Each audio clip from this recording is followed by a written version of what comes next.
In the ever-turbulent world of celebrity interactions, where old encounters can resurface like ghosts from a forgotten party, Katie Price has once again found herself at the center of a storm.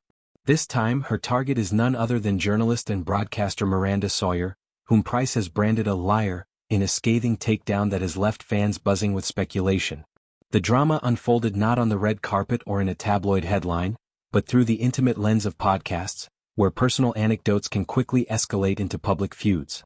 At the heart of this latest skirmish is a supposed incident from 2022, set against the pulsating backdrop of a Leeds nightclub, where words were allegedly exchanged that have now been twisted into accusations of bullying and rudeness. Price, the 47-year-old former glamour model turned multifaceted media personality and mother of 5, wasted no time in firing back, using her own platform to dismantle the narrative and reclaim her side of the story. What began as a casual recounting of a past slight has ballooned into a broader commentary on fame, memory, and the opportunistic use of names for publicity, a tale as old as Hollywood itself, but no less riveting when played out in the British media landscape. To understand the depth of this feud, one must rewind to the origins of the claim that set the powder keg alight. Miranda Sawyer, 58, a respected figure in journalism with a career spanning music criticism, broadcasting, and cultural commentary, chose to air her grievances during a recent episode of the Glue Factory podcast. Known for her sharp wit and unfiltered storytelling, Sawyer framed her experience as a classic case of celebrity entitlement clashing with professional vulnerability. She described being assigned to pen a feminist take on Price, a task that required her to venture into the glamorous yet gritty world of nightlife to secure an interview. The setting was a Leeds nightclub, alive with the thrum of basslines and the haze of strobe lights, where security protocols are as tight as the outfits on display. Sawyer recounted how, upon arrival, she was subjected to a thorough search by bouncers, a routine measure in such venues, but one that left her feeling singled out and exposed. It was in this moment of discomfort that she alleges Price first struck, commenting dismissively on her appearance with the words, "They only stopped you because you're scruffy." The remark, delivered with what Sawyer perceived as casual cruelty, set the tone for what she described as a one-sided encounter.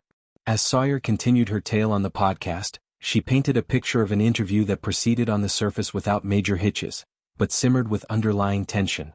The conversation flowed, touching on topics that likely delved into Price's storied career, from her days as a Page 3 icon to her evolution into a reality TV staple and advocate for body positivity and mental health.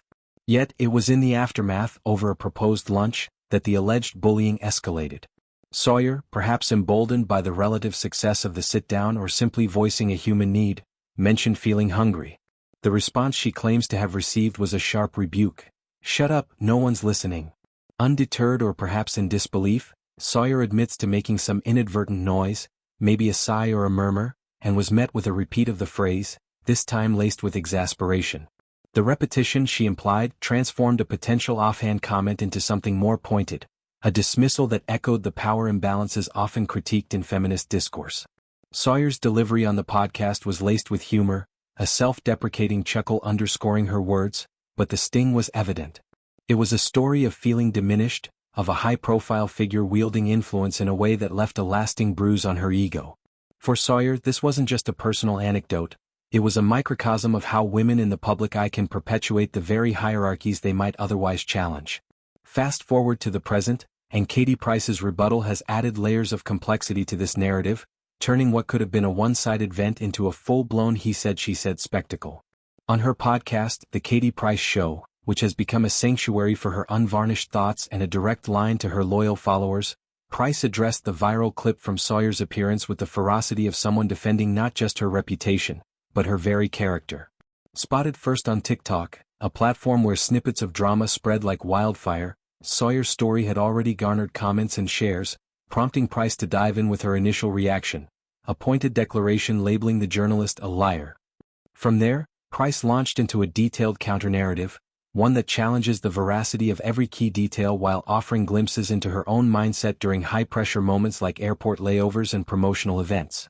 She began by admitting a foggy recollection of the encounter altogether, an admission that humanizes her amid the chaos.